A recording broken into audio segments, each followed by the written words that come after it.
Благодарам, почитувани колеги, почитувана јавност.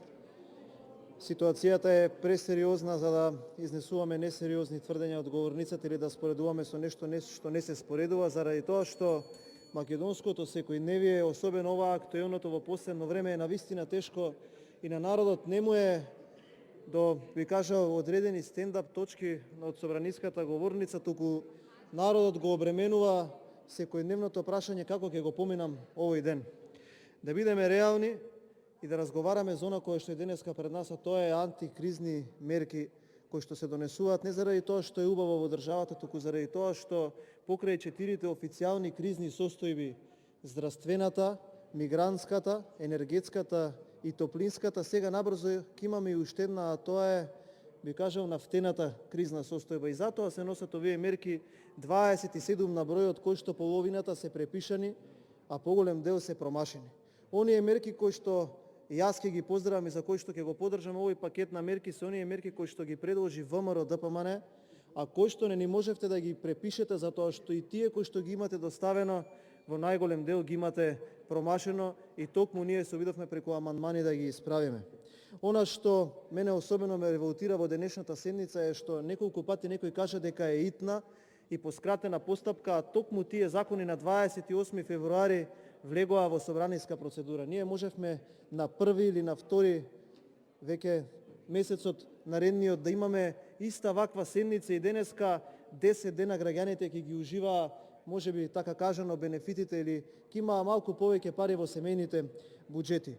Тука е заменикот министер и би сакал да го потсетам на една седница на Комисијата за финансирање и буџет на 15 февруари, каде што имаше одредени измени во царинскиот тарифник и ние ви рековме дека треба веднаш да ги намалите тарифите на увозните репроматеријали за храната, за да може производот на финалниот конзумент да биде поевтин. Тогаш и вие и министерот ни велевте дека тоа е добра насока на размислување, но во моментот не е прифатлива, а денеска вие ни го нудите тоа како еден од тие антикризни мерки во пакетот. А што сме добиле? Сме добиле ништо, а сме изгубиле 20 и неколку денови кои што граѓаните на Република Македонија ќе можеле да си заштедат дел од своите, би кажал, семејни буџети. Само по овие два основи, по ДДВ-то и односно по законите кои што ние ги нудиме сега и по царинскиот тарифник, граѓаните на Република Македонија губеле по 307.000 евра дневно. Односно во изминатите 16 дена 5 милиони евра ги чинат граѓаните вашето доцнење или вашето одбивање да ја прифатите реалноста дека опозицијата ви нуди мерки кои што треба да ги прифатите.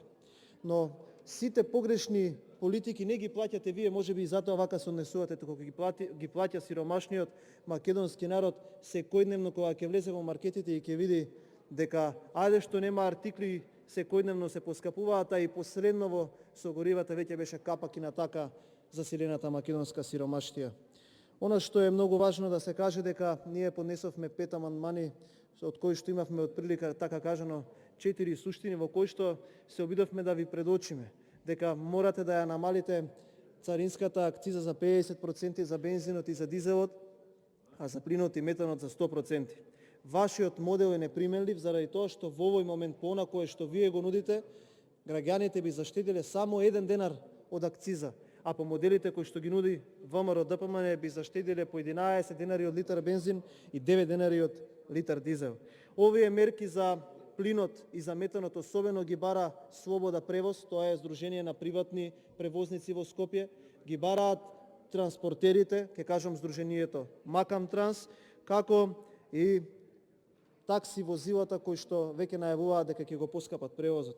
ДДВ-то за енергенсите, вие нудите да биде од 18 на 10, ние велиме да го намалиме на 5%.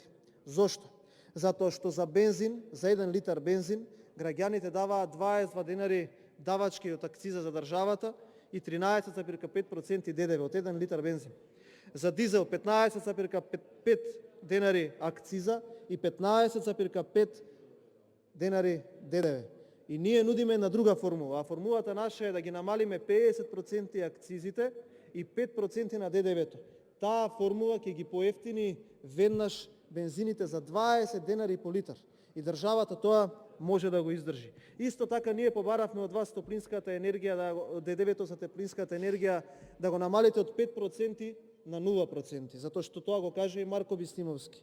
И на крајот ние побаравме овие мерки не да важат до кога ќе одлучите вие, затоа што видовме до сега дока не донесе тоа ваше одлучување, туку да важат до 31.12 до крајот на оваа година, затоа што кризата, еве повторно ќе се повикам на изјава дадена од Ковачевски, дека оваа ќе биде тешка година и тука се согласувам со него. Ова ќе биде многу тешка година и ние треба овие мерки да ги продолжиме до 31.12. А колку сте контрадикторни во мерките, само ќе ви предочам на една мерка, мерката број 18, каде што премиерот вели препорачувам на општините да го реорганизираат градскиот превоз. И тука се согласувам дека општините треба да го реорганизираат градскиот превоз, за да сите оние кои што им е прескапо да се возат со автомобил, да го користат градскиот превоз. Но не можете тоа да го кажете само декларативно. Вие морате да најдете начин да ги субвенционирате оние општини кои што имаат организиран градски превоз, во спротивно се ќе биде гола политика и популизам. Затоа веднаш ве молам да се вразумите, затоа што тоа што ви го зборувавме на 15 февруари, а денеска го разговараме, тоа што го ние предложивме на 28 февруари, закони по скратена постапка, кој што не знам по кој начин некој одлучил дека вашите се поитни, а овие не се, ќе дојде за скоро време, каде што вие сами ќе ги пратите овие мерки. Вие морате уште наредната недела да испратите до собранието предлог на ребаланс на буџетот.